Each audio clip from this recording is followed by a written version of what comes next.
An FDM printer can typically produce a product around 200 grams per hour, whilst an LFAM printer we can hit 120 kilos per hour, and that's about a 600 times increase, whilst also the material itself costing 15 times less. Hello everyone, my name is Ben Leavold. I'm a composite development engineer here at the AMRF, and today I'm going to be talking to you about large format additive manufacturing. Large format additive manufacturing is a brand new process coming into the composite sphere where the market's heading, it can really provide a wide range of processes and accessibility to the advanced composites market. So before joining AMRF, my industry is purely within the motorsport sector. I've worked on platforms such as supercars, TCR and Trans Am race cars. So I've seen quite a broad area within motorsport. And as we all know, industry and manufacturing support since the exit of Ford and Holden has drastically dropped off, especially within motorsport and automotive in general. Having equipment available for you to support production line manufacturing and decreasing overall costs whilst decreasing the production timeline, large format additive manufacturing is really a key for this process. As industries lean towards developing and producing high-performing components, we're looking towards high-performance, lightweight materials where composites is really at the forefront of this development. However, developing these materials and these processes are notoriously expensive and result in businesses running on tight profit margins. This is where large format additive manufacturing shines. Large format additive manufacturing is a 3D polymer printing process where essentially you're melting down pelletized thermoplastics in some circumstances through a heat chamber and then extruding a large bead through a high flow nozzle. Compared to your conventional FDM printers, which is probably the best representation on how we can compare this, the pellets for the large format or LFAM, the LFAM printers, the pellets are what is used to make your filament for your filament printers. So an FDM printer can typically produce a product around 200 grams per hour, whilst an LFAM printer we can hit 120 kilos per hour, and that's about a 600 times increase, whilst also the material itself costing 15 times less. For example, and when we're talking large, we're not talking like 1.5 meters wide or the size of your desk. And as you'll see on the manufacturing hall, we're talking 10 cubic meters in size, and sometimes, and in some circumstances, much larger. If we were to, on our machine, if we were to print using the entire build volume, we would, with a 14 mil wall thickness, we would be able to print that within two and a bit days, with a total weight of 670 kilos. So you can really see the scale compared to your typical FDM printers. There's a company in Perth known as Hyperion, I believe I'm pronouncing that correctly, who produce single print boat hulls at about 6 meters long. The University of Maine in the US currently holds the record for the longest print, being 7.6 meters, and that weighs in at, I think, that weighs in at 2.2 tons. The platform you'll also see on in the manufacturing hall today is known as a hybrid system. This is where we can do both our printing and milling processes within the same gantry platform. So what this allows us to do is do both our printing processes, this prevents us from requiring us to refixture and readjust our print before milling, allowing us to achieve a really highly precise and accurate tool or component. So on our machine downstairs, we are able to produce, and also other LFAM printers, hybrid systems around the world, are able to produce parts with a 10 micron accuracy, perfect for advanced composites and tooling requirements. And in addition to that, we're looking at direct material costs and raw materials being accessible within Australia, which makes it perfect for defence primes, aerospace contractors, the mining industry, heavy transport, really anyone dealing on that large scale where typical import costs can be quite a large portion of the production cost of a part. As of 2024, firstly, I'll tie in why large format additive manufacturing is kind of a key to where the Australian industry needs that support, and where we are as an industry and where we need to go and how we can support that. So as of 2024, the composite industry within Australia contributed to only 2.4% of global composite manufacturing. This is a result of high adaptation costs, minimal native material manufacturing, which ties in with expensive import costs and business-related risks of advancing current manufacturing processes. Not only that, but manufacturing as a whole, as of last year, has entered a recession. And this quarter alone, we've experienced a negative 2.6% decrease in overall throughput. Yet leading areas of research and development in Australia are focused on the development of new manufacturing processes with the inclusion of developed scientific and technical methodologies.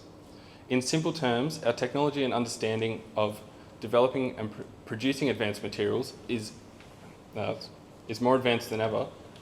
However, is rapidly increasing, but the manufacturing industry itself cannot keep up. This is where we see possible business opportunities being sold to companies overseas. Now, tying in the capabilities of large format additive manufacturing and the current way the market is progressing with increasing manufacturing costs, this puts large format additive manufacturing into a league of its own. So we're looking at turnaround times for the production of a mold within 24 to 48 hours. So you can go from CAD behind a screen, press the print button, and within 1 to 2 days, you've got a complete mold ready to go into production. And these molds aren't just rough of the mill as you go. They are A-class surface finishes. So you're going to be able to pump out aerospace quality parts within a day or two. Depending on the tool size, the scenario is possible where you'll be able to take pre-preg materials out of the freezer, and by the time it's thawed, you've printed a brand new mold for a brand new part. I don't know any other process where this is actually even possible, especially at this scale.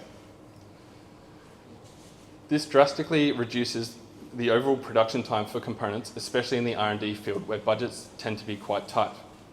So instead of being able to produce 1 or 2 prototype molds, you can now produce 10, 20 molds for the same cost in a reduced amount of time and to the same quality. Obviously, life expectancy of the part may be a bit reduced if you're comparing to metallic molds, but nonetheless, for research and development, it's a no-brainer.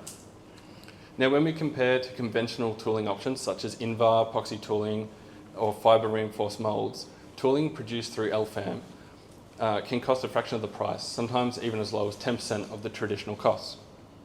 Additionally, the thermoplastics and fibres themselves, their sources can be completely traced. So it makes these molds suitable for aerospace and defence certification.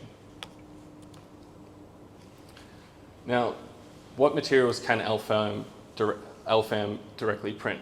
Well, we can print high-performance thermoplastics. That's kind of the go-to option. We can look at concrete, ceramics are coming into the works, as well as resin systems themselves.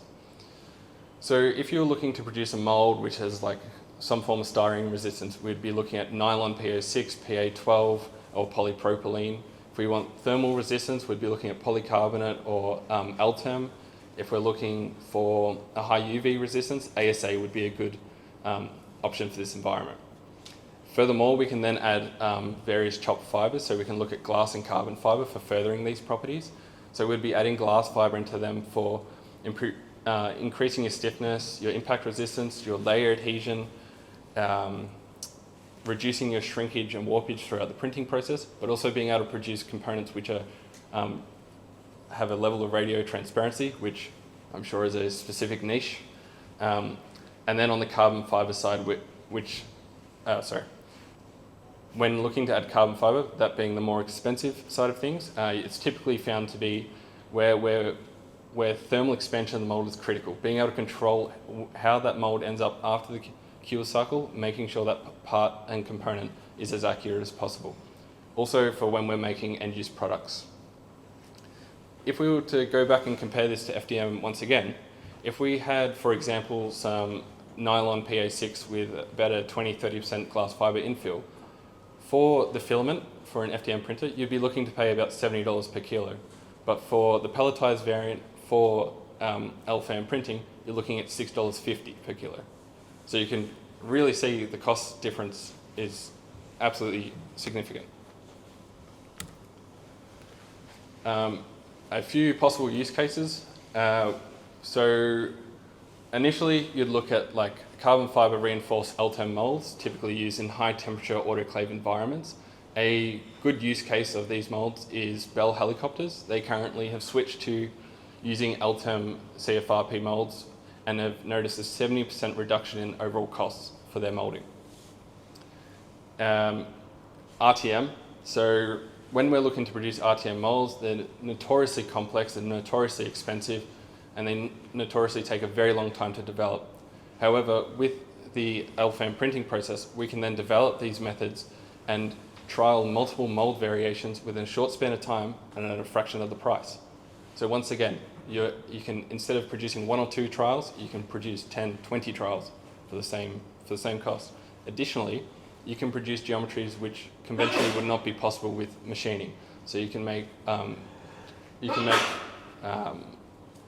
geometrically optimized cooling channels and thermal couple positioning. So you can really track and control how that part's temperature is behaving throughout the cure cycle.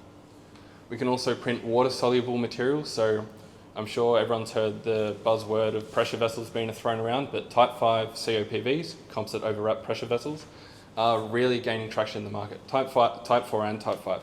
But Type 5 specifically does not have a liner. They're really pushing the bounds of lightweight, high-pressure gas storage systems. So when we're storing hydrogen and helium, it's very important in aerospace, heavy transport, mining, for these systems to be as light as possible. This is where composites comes into play, and this is where having that Type 5 liner, where we can print a mandrel, wrap around that mandrel, cure the part, and then wash it out and have a very light, purely composite part. This is where that comes into play. This material, this printable material, is not just tying us to pressure vessels, but it also ties us to really any component which has a cavity or an area which is unattainable with non-soluble conventional molding methods. We can also look at overmolding, where essentially you have a prefabricated thermoplastic material or reinforced thermoplastic, and we want to inject onto the back side of that. Typically, it takes about 4 months and about $40,000 at minimum to produce these molds, and then you use them for a day or two and then throw them in the bin. Whilst with LFAM, we can directly print onto the back side of these thermoplastics and develop that back structure. So we can really ensure that the product that we're going to put into manufacturing with a proper produced mold is going to be suitable and provide the performance we're expecting.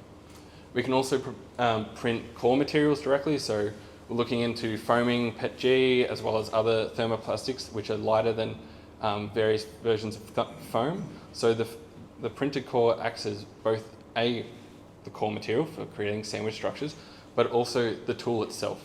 So we can directly make this core material and then lay up on it, and then bang, you've got a completed final part. We can also look at end-use parts, so just direct printing of internal structures or various components, as well as in-situ repair, and that typically takes place in big industries such as like wind turbines. So large format additive printing is not just some novel manufacturing process which looks fantastic from the outside but is impractical once incorporated. Large format additive printing provides a platform for rapid prototyping, less costly R&D, and an incredible range of possibilities to grow, especially as it becomes increasingly common within the composite sphere. It is not just a new way in which we can produce tooling or a principle that we can simply apply to a problem, but in fact redefines how we approach manufacturing problem solving altogether within the composites realm and industries wide. As Nathan explains, we work alongside a large range of production methods. We work with a large range of production methods away from composites, but we are, as the advanced composites team, have the capabilities to push the boundaries utilizing large format additive manufacturing, reducing the barrier of entry for those more illustrious composite processes. The more I've dived into the research for this presentation, I personally became more and more excited about the potential we have here at the AMRF, and with our large format additive manufacturing printer to support the development of the composite industry within Australia. My name is Ben Leavold. I'm the composite development engineer here at the AMRF, and thank you for listening to this presentation. Hopefully, as a community, we can continue to work together to solve these problems and develop new pathways and set a standard at the global scale. Thank you.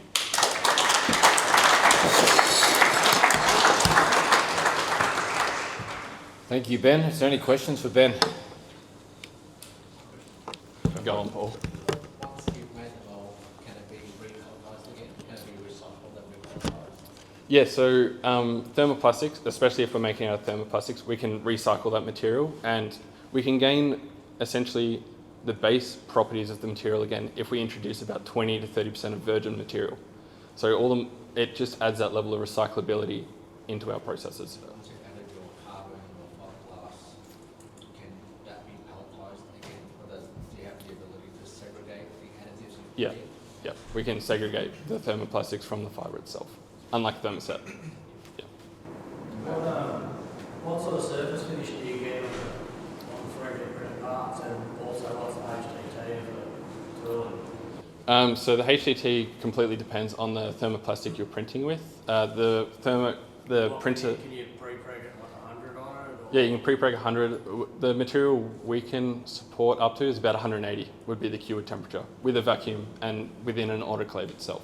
So you're dealing with a high amount of pressure and high temperature without any deflection. In terms of the first part of your question, which I've forgotten, surface finish. So we can get within a precision of 10 micron. I can't tell you a roughness rate because that purely depends on the thermoplastic itself that we're machining. Yep. Before you, Paul, we'll go behind you.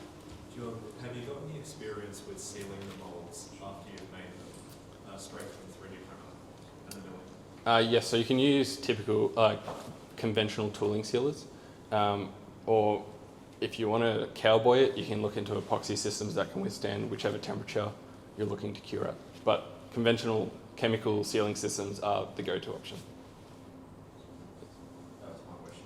Whether it's self-releasing or whether it's Oh, well, if you look at nylon or polypropylene, they tend to have self-releasing properties. So you could try push the boundary and get away without releasing, but it's typically always recommended to seal and release the material before pulling apart. Any other questions? Sweet, thank you. Thanks, Ben. I'd now like to invite